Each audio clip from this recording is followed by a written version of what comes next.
Butterfinger Bites. Small enough to pop in your mouth, but packed with so much flavor they're impossible to forget. But ever wondered how these tiny bites of crispy chocolatey goodness come to life? Well, you're in for a treat. Today we're heading inside the factory to uncover the magic behind Butterfinger Bites. From roasting the perfect peanuts to layering that iconic flaky crunch and finishing with a luscious chocolatey coating, every step is a mouth-watering process you won't want to miss. Here's a fun one for you. How many layers do you think are folded into the signature Butterfinger flake? Leave your guess in the comments, and we'll reveal the answer at the end of the video.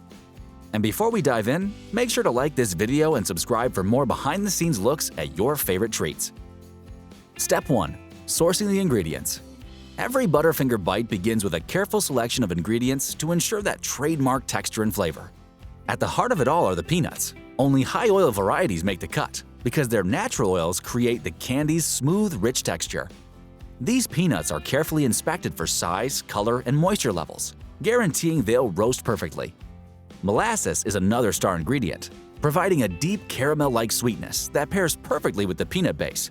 Corn syrup ensures the mixture stays chewy and prevents sugar crystals from forming. Granulated sugar provides the main sweet kick, while a pinch of salt balances everything, cutting through the sweetness just right. Finally, a dash of vanilla extract ties it all together with a subtle, warm aroma.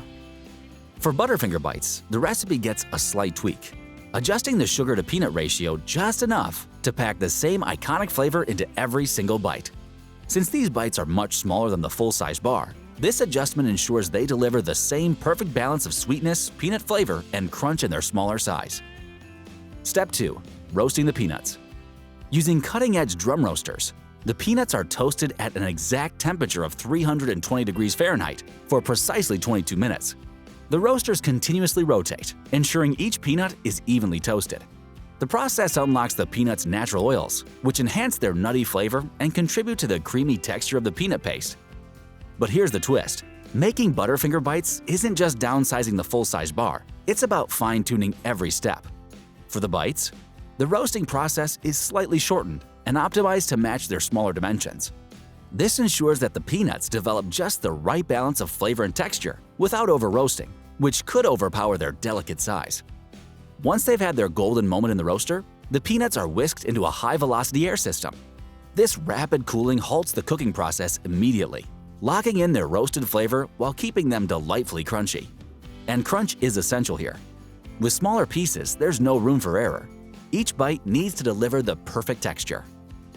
Step 3. Grinding the peanuts into a paste. The freshly roasted peanuts embark on their next step, grinding. These peanuts are fed into industrial-grade grinders, equipped with ultra-fine mesh screens. These screens ensure the peanuts are broken down to a precise consistency, creating a paste that's rich, creamy, and foundational to Butterfinger Bites. However, this paste isn't completely smooth. Its texture is carefully calibrated to retain tiny granules, giving the candy its iconic crunch. Precision is the name of the game here. Exactly 0.5% salt content is incorporated into the mix during the grinding. This small but significant addition enhances the peanut's natural nuttiness and acts as a flavor balancer, cutting through the sweetness from the sugar mixture that's added later. Once ground, the paste undergoes a chilling phase, cooled to a precise 50 degrees Fahrenheit in a controlled environment. This cooling process stabilizes the paste, preventing it from becoming too fluid and ensuring it holds its structure when it meets the sugar mixture. Without this step, the layering process, a critical part of achieving the flaky texture, would be nearly impossible. Step 4. Cooking the sugar mixture. In massive stainless steel kettles, a mix of granulated sugar, corn syrup, and molasses is heated. This is the hard crack stage, which sounds intense, but basically means the mixture gets brittle and glass-like, perfect for that crispiness Butterfinger Bites are all about. The sugar reaches a temperature where it could actually shatter like glass if cooled too quickly. While the sugar mixture bubbles away, it's constantly stirred by mechanical paddles. This prevents any scorching and ensures every molecule of sweetness caramelizes evenly. The molasses adds a deep, rich note, while the corn syrup keeps things smooth and prevents the sugar from turning into a rock-hard mess. Once it hits 300 degrees Fahrenheit, the sugar mixture cools slightly, dropping to 250 degrees Fahrenheit, just enough to make it pliable and easy to work with. At this temperature, it can blend seamlessly with the peanut paste and be firm enough to hold its shape during the folding and layering process. Step 5. Layering and flaking. The magic of Butterfinger Bites lies in the layering process, which transforms simple ingredients into a masterpiece of texture. The peanut paste and sugar mixture are alternatively spread into ultra-thin layers onto massive cooling belts, ensuring even distribution. These belts are cooled to maintain the pliability of the mixture. The layers are then folded, stretched, and compressed repeatedly by an advanced industrial rollers. Each pass through the rollers adds more layers, mimicking the lamination technique used in pastry making but on a far larger scale. For Butterfinger Bites, this process creates up to multiple micro-thin layers, each contributing to the distinctive light and crispy texture. Every roller pass is calibrated to fractions of a millimeter, and the mixture's moisture is monitored to prevent cracking or uneven layers. Once the layering is complete, the mixture is carefully cooled to 45 degrees Fahrenheit to prevent cracking and unwanted separation of layers. The final sheets are inspected for uniformity before being cut into smaller sections, perfectly sized for shaping into bite-sized pieces. Step 6. Shaping the bites.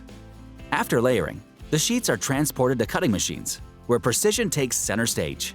These machines, equipped with laser-guided technology, slice sheets into small, uniform squares. Each square measures exactly 0.4 inches thick and weighs approximately 5 grams, ensuring uniformity across every piece. But how do the machines maintain such precision?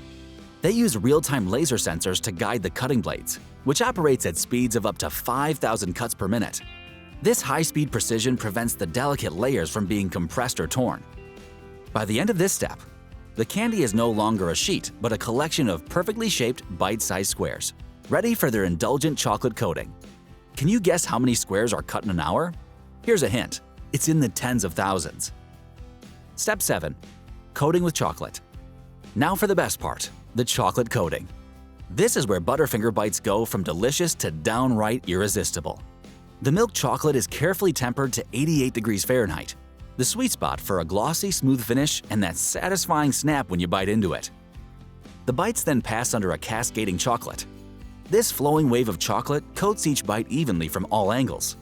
The process is timed perfectly to make sure every piece gets full coverage. After all, it's about balance. The rich, creamy chocolate is there to enhance the crispy peanut layers, not overshadow them. Once coated, the bites take a leisurely trip through cooling tunnels set at 55 degrees Fahrenheit. This slow cooling step is crucial. It ensures the chocolate sets just right. No cracks, no dull spots, just a perfect shiny finish. Think of it as the chocolate's moment to chill and shine. With their shiny chocolate shells, the Butterfinger Bites are ready for their final steps. But let's be honest, at this point, they're already looking pretty irresistible. Step 8. Packaging the bites. The bites move to automated packaging lines for their final transformation. The bite-sized pieces are funneled into portioning machines, which carefully weigh and sort them into bright yellow and blue resealable bags, the unmistakable Butterfinger branding. The bags are then sealed using high-speed machines, capable of processing up to 300 bags per minute. Did you know Butterfinger Bites bags are designed to be resealable, so you don't have to finish them in one go? Although, we wouldn't blame you if you did. Each bag is flushed with nitrogen, a key process that replaces oxygen to lock in freshness and protect the candy's delicate flaky layers and glossy chocolate coating. After that, each bag is labeled with essential details like batch numbers, expiration dates, and nutritional information, ensuring traceability and compliance with food safety standards. Now, before we wrap up, remember that question we asked in the beginning? How many layers do you think are folded into the signature Butterfinger flake? They're folded up to 40 times during the flaking process. Talk about dedication for the perfect crunch. Next time you pop a Butterfinger Bite, you'll know just how much care goes into every bite. If you had fun learning how these little treats are made, give this video a thumbs up, share it with your friends, and don't forget to hit subscribe for more sweet factory adventures. Thanks for watching, and we'll see you next time.